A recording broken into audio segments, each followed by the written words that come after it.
Good afternoon, salute, hope all is well. Right off the bat, I wanted to talk about a couple of things before I ramble as I usually do. And I know it's been a wee while since I've uploaded a video. I already want to go off, but I want to talk about the idea of equality first. And secondly, I want to touch on logical thinking. Then I'll probably drift into a million other things, as long as the memory card doesn't fill up. But anyway, equality. It seems like a very heavy word in society at the minute, equality. But can you actually have real, true equality if no one is equal? That's the question. I discovered this guy, or I've been watching this guy, Andrew Tate is his name, since yesterday. And I've been aware of him. I've seen him on social media on various platforms. And I thought, oh, quite an interesting character, like very bold and charismatic. He had a lot of status. So I thought, I'm going to suss this guy out a wee bit. Because I like to do that. I don't like getting taken on board by somebody that says one thing I agree with and everything else in their logic or their moral manifesto is like horrible and corrupt. So I don't watch a video, I don't sit on social media, and look for one video that's 2 or 3 minutes long and I enjoy it. I don't then subscribe to that guy's the truth, the whole truth and the only truth. I've got to then get a good understanding and guesstimation of that guy's character. So if I see somebody that says something interesting or cool or quite bold, then I'll study that guy, and I mean study him. Guys that speak to me know that I'm digging up certain characteristics about them that they maybe didn't know that I'm trying to find out about. I suppose it's a form of power or manipulation. I can manipulate information, not in a crude way or a forceful way, but like a learned pattern. I can tune into the pattern of someone, which is to do with logic, and start to understand their personality. So this Andrew Tate guy, and if you've never heard of this guy, don't take it from me that his character is incredible. But go watch him. Don't watch one. If you're only going to watch one thing, it's like if somebody watches one video of me or instantly judges me on the screenshot in the video, they're never going to get a wee pocket of truth or a maybe new train of thought. They're just going to swipe past or scroll away or cancel the video. But if you get right into someone, their true personality and their true character is like it's like an essence that's floating about everything they say, the way they say things. They're of a certain frequency, a certain spirit, and if you are that spirit, you can recognise other people like you. That's how, what is it they say, birds of a feather flock together. Football, I'm not into football in the slightest. I don't dig guys running about a park in shorts. I'm only joking, it's just a wee funny dig. But take football, it's like all these guys and all these women want this one team to win. They're all of the same thinking, so then they're all in tune spiritually and there's a harmony amongst them. Like if their player gets tackled, boom, all at the same time they all get up and they're all feeling this exact same feeling. And that's because they've got that the tribalism. It's again a frequency that they've trained to be very aware of and to be a great supporter, learn all the songs. They've honed that frequency that they wanted to get involved in. And when I was a young boy, how would you put this? How would I put it? I think because life was much simpler back then, coming from an old guy. And I'm not that old, I'm 40 next month. But I still feel super young. I still feel like I'm not even close to potential. But besides that, when I was young, there wasn't phones and computers and all that. There was, but that was for like people that had better off You know what I mean. There was kids that had better off families. That was cool. They had these things. I didn't want or need or miss them because I was always like soaked into my environment. If I was in a room, and remember the TVs back in the 80s were tiny wee small things. It wasn't like a full wall of TV, but just this wee, even if the TV was on or it wasn't on, there was so little other distraction that I could figure things out logically.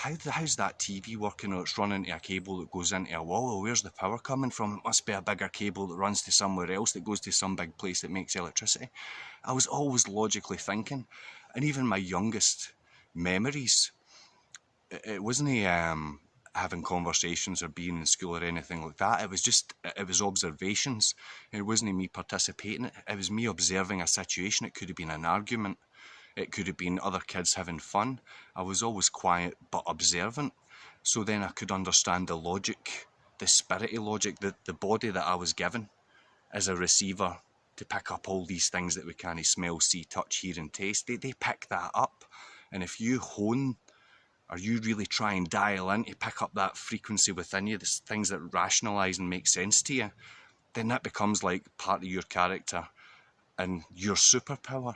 But so could the negative side of things. If your examples are, let's randomly, no one in particular, but your dad's like a mad football hooligan, he's a drunk, he's always playing the fool, vulgar, just that kind of, the kind of dude. Everyone, or most people, know one or are aware of that kind of guy.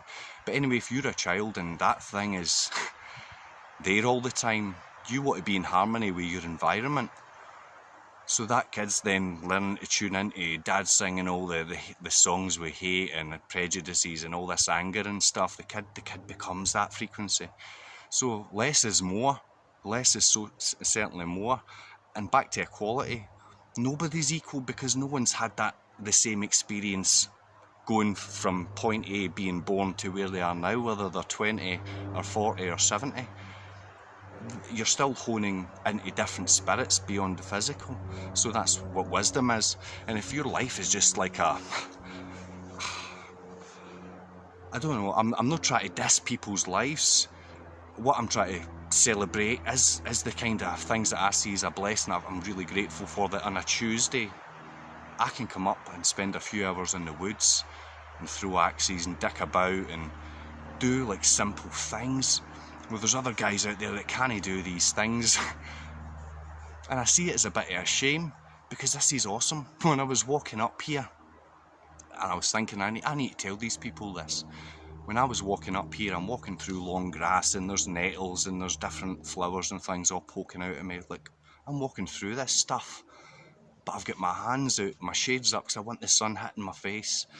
I want to see all the distances and everything moving and all the... It's like a workout for your eyes. There's so much. It's so many different distances and textures and colours and everything. It's like all the wee muscles must be working their ass off just so I can take in all this stuff. And it must be good for you. It can't be good sitting looking at a computer screen all day, nothing that's moving. It's just both right in your face. You're going to have lazy eyes. To me, that's logic. But some people will say, well, the science says men at 40 are going to start having vision problems just because of genetics. Just accept it. I don't accept it because logically I can answer it. I think looking at the last 2 years, I'm going off on tangents now and I won't stay on forever.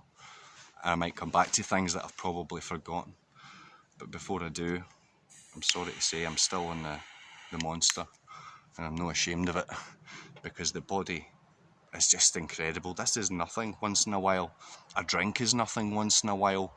Going out and having a heavy weekend, if you know what I mean, once in a while, your body can deal with that, no sweat at all. But if I'm having 3 or 4 of these bad boys every day, oh, I was needing that. But if you're having 3 or 4 of them a day, 40 cigars, just for show, I won't go into the hipster cigar smoking kind of guys or the mental health betas that's everywhere. But what will start off, back to my gauge for insanity, less than 10% stories remaining. Okay. Social media. I've not been active much on over the past month or two. It doesn't mean to say I've not been on it. I've been using it for what it is, a gauge for insanity for the world. And because I've been quiet on it, I wouldn't assume that it's because I see nothing or nothing's worth noting. I think since the lifting of COVID restrictions and we're nowhere back to normal, this isn't normal. It's still not normal. I was just speaking to a guy there on the way up who was in hospital for a broken foot, and he still had to wear a mask like an idiot, when that makes no sense to logically minded people. And again, you need to watch what you say. These are only my thoughts and opinions, but I think until somebody can logically, clearly, with the most fundamentally language, explain to me that there is without a doubt, there is some wee kind of thing floating through the air between you and I. We've caught it in the air. We've got these telescopes that can see other dimensions and other universes, if you believe that, but we can't look at something so minuscule that it's going to harm you, because we can only have computer drawings and theories and models and all this stuff, this fake imagery. So just believe this is what it is. I can't believe that. It just makes zero sense. And again, I must be miraculous in myself. And again, it's no blowing smoke up my arse. It's just try to show people the difference. That, see, when you're no filled with fear and you take in everything MD says just on a snippet without looking into things, like looking into Andrew Tate for me the other day or yesterday, you must look into what Anthony Fauci is not just saying for that wee one snippet that suits you and all your prejudices that you have in life, because we all have them, I have them, you have them, everybody's prejudice, but that's all individual. If you look at these people and really get a good understanding of their character, tune into that frequency, I hope that people can look at me and say, well, he was never once jabbed, he never once stayed in his house, he didn't have the police at the door, he wasn't getting banned off YouTube and Facebook and all this, he was just asking questions, and he's doing all right, and he's content. And I'm not going to throw out the phrase happy. I'm happy at times, yes, but I'm very content. Some things annoy me, but then I'm generally content. Until I can logically think annoying things through, then I can understand them, like people's prejudices and things. But yeah, there's so many guys. So Facebook, the ultimate gauge, sorry for jumping. It's madness. It's like people have forgot that what was imposed on them, according to logically thinking guys like me and hundreds of millions of other guys like me and women round about the world who didn't take jabs, who didn't stay on all that there was something that could have caused them harm. If they look at me and think, he didn't do that, but I gave up my time, I almost lost my business, I was working from home, I wasn't in an environment I wanted to be, I was stuck in a desk in my house, I couldn't even get out of the house and enjoy a drive, because men like to drive. Another tangent, I was thinking this the other day, I was somewhere and I seen a McLaren, or it wasn't a McLaren, some really kind of funky bad boy car, and I love cars, I love seeing cool cars, fast cars and all the rest of it. But then you think, is that guy one of these guys that has the car because he's got the money to buy the car, and simply for him it's just to jump for the castle to Greg's for his sausage rolls? Or is he like me, and regardless of the car, whether it's like a supercar or a 20-year-old 1 litre Fiesta, is he sitting in the car thinking, oh, steering rack's loose, or wow, what a tight steering rack, or this thing's got mega grip? Are they trying to logically understand and appreciate that machine that they're in, or is it nothing to them? So this is again my worldview. Is I love driving, I know loads of guys that do, but also know guys that drive but they don't get into that deeper level of the experience, because everything you do is an experience. I walk up here's experience, speaking to the camera, to watch it back, to understand my own mind is an experience, because I don't even remember what I said a minute ago, but it's reflecting. And back to Jordan Peterson, who I really admire as a guy, he suggests that you write your thoughts down for the purpose of reflecting on it to understand where you are in life, or is there anything that's maybe a concern or something you need to work on. I'm not a big fan of writing. I can write, I could do it, but I find this easier. It's just to kind of understand things, because when you understand what's going about, you never get angry about it. I'm never angry. I don't get angry when I see somebody with a mask. I understand that they've had all these different influences throughout their life that's led them to think how they think, and that's okay, because they're no me.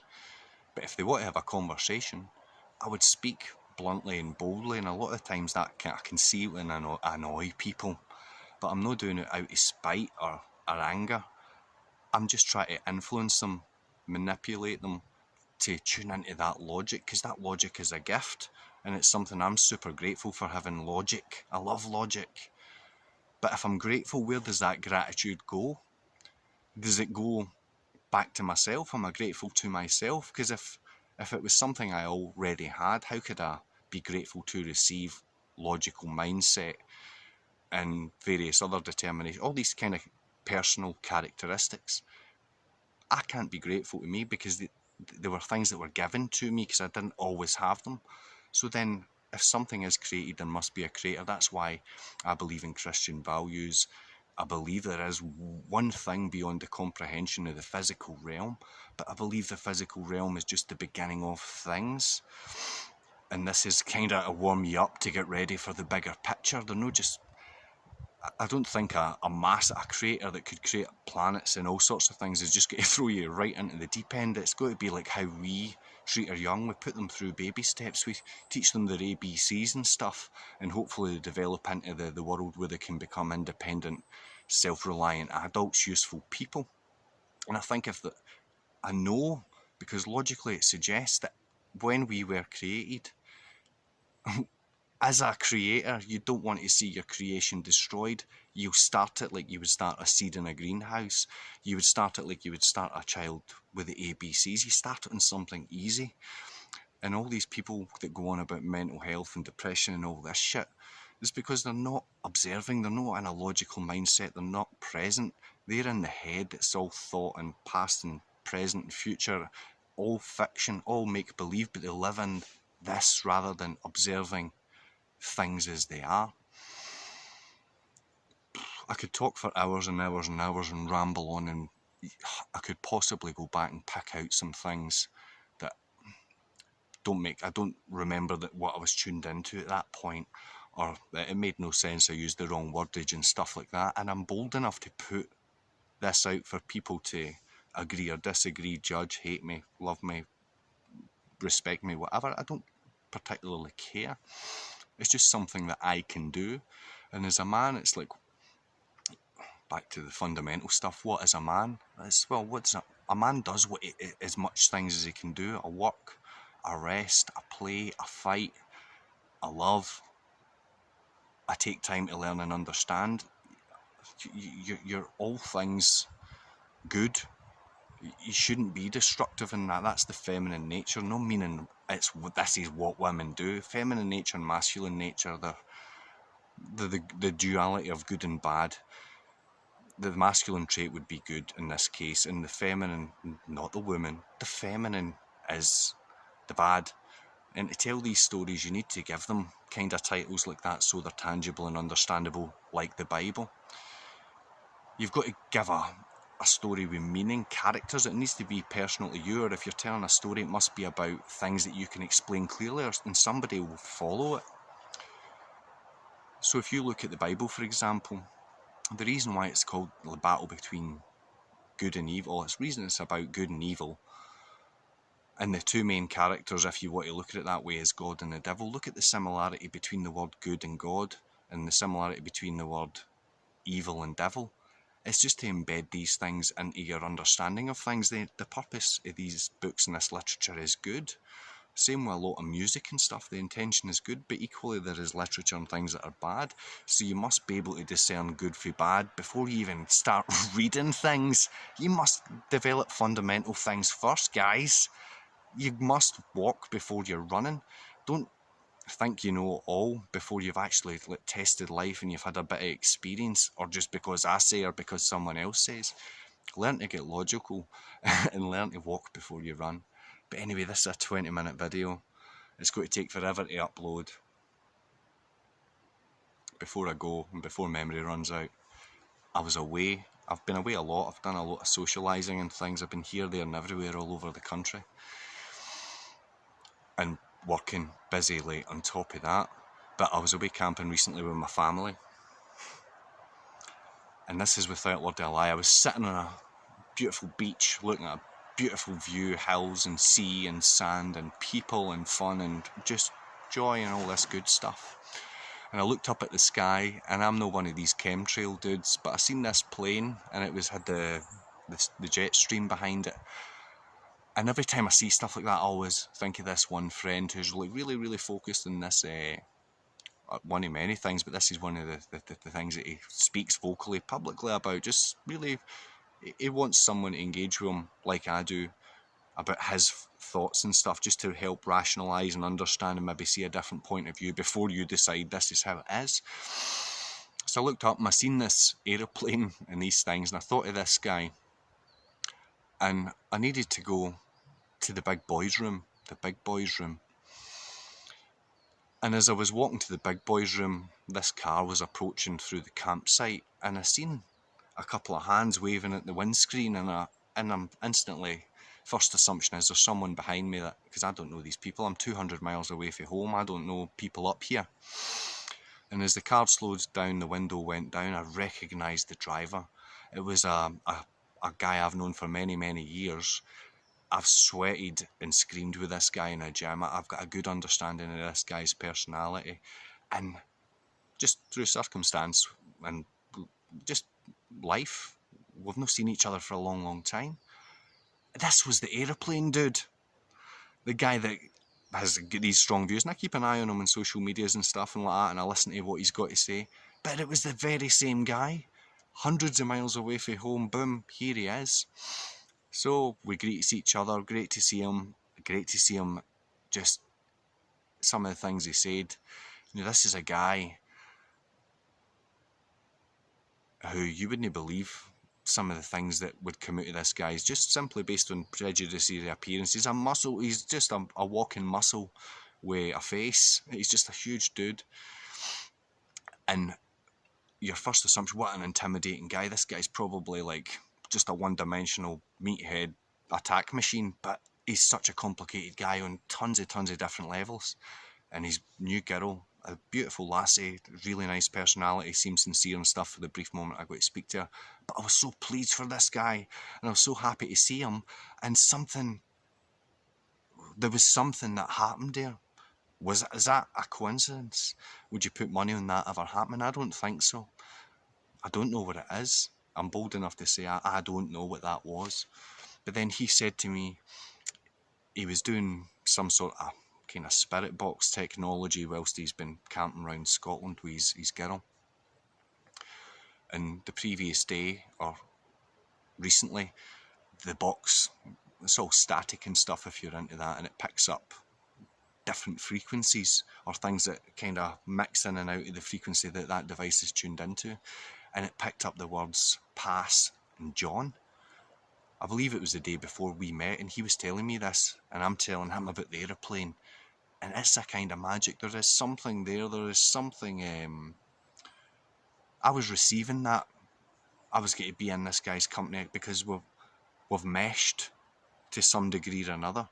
And it's like how they say twins know one another one in pain. There's all these things that you can't count, measure, and write plainly with numbers and stuff. It's just a thing in itself, and it needs to be. I don't know if technology will ever figure it out, but it needs to be accepted as a thing. You can't just go by the book and follow the life that somebody else has set out for you. You need to just find your own thing. I don't recommend working for other people. It sucks. Who would want to work for somebody else and they're making megabucks and you're no? I may not be making megabucks, but it's all for me. It's just that why can someone else do that? Why can someone else do the whole get married, get kids, have a Labrador, get mortgaged out their nut. Then when January comes and these people are, doesn't bear thinking about it, when the economy really does suffer, these people have got to be in pain that I'm not going to be in. But these are generally the same people that didn't want to protest or voice their opinions and concerns about the oppression. People like I, who didn't want to be locked in a house and didn't want to be like refused entry to places. I still can't, with my dignity intact, go into a hospital, because there'll be an argument, and it'll be with some dumb person with a piece of paper, some receptionist or some nurse or some just plain Jane 3 out of 10 angry with the world, stuck in this hellhole of sick people, chemicals and drug dealing. The world is just, and I say all these things, they're discerning, it's like shit, but I'm not angry at it. I just see it for what it is. Because I can see it, I can understand it, tolerate it, and navigate through. But just because I've been quiet doesn't mean to say I think the world's get any better. It's got 10 times worse since lockdown, and it's only going to get worse. So you need to train your mind to still have the same level of peace, to get through to whenever. Logically plan it, see, be present, don't think and worry, act and do, and you'll be fine and dandy. You don't need all the money in the world to do this. You don't need a big team of people to do this. Probably you need less people. It's like these people that go to gyms. How distracting is it when other people are there? I don't mean like martial arts and stuff. You can't do judo without people throwing you about. You need people there. But gyms, I used to go at them all the time. I wasted so many years in gyms. And I reckon it's like the old guys, the old who would say, I'm away out a walk. I reckon they were doing what I was doing. They were coming up here, their cell, and nobody's about, pressing some reps off a tree or cutting some wood or doing something physical just to stay physically in shape.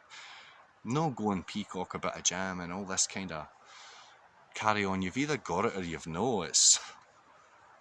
You can be a super douchebag with an awesome body, or you can be the nicest, baddest guy on the planet with the baddest body on the planet in a good way. It's interesting and fascinating, and I hope that you're all fascinated with life, and I hope you're all doing well. Sorry I've been everywhere, but it's just, again, it's for me, self-reflection and stuff. I'll probably correct most things, or some things, who knows, maybe nothing. But check out Andrew Tate, fascinating guy. See, I'm laughing. No many people make me laugh, but this guy, it's not just what he says, it's his delivery, it's his intelligence, all admirable things as a guy.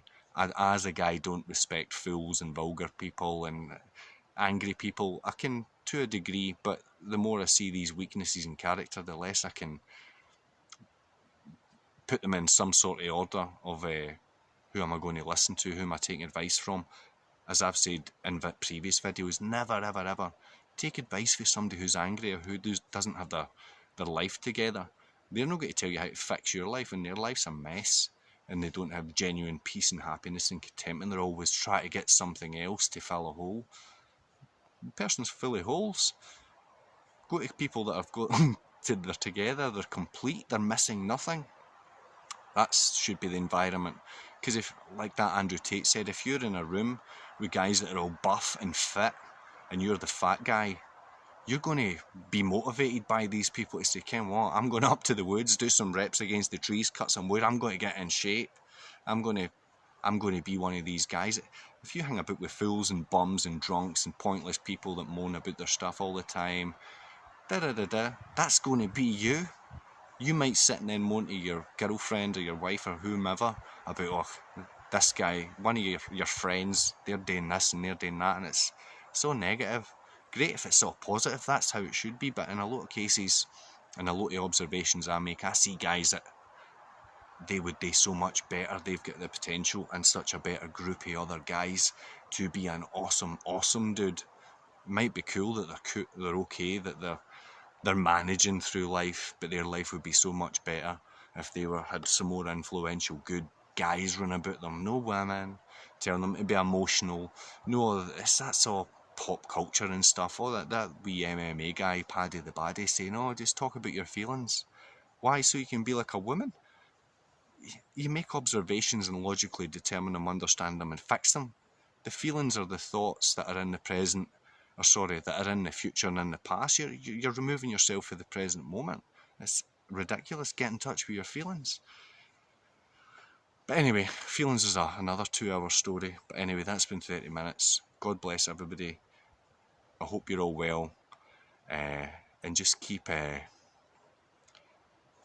what is it? We will persevere. Just persevere. Just keep going through. Life is hard. It should be. Everything worth having is hard. Goodbye.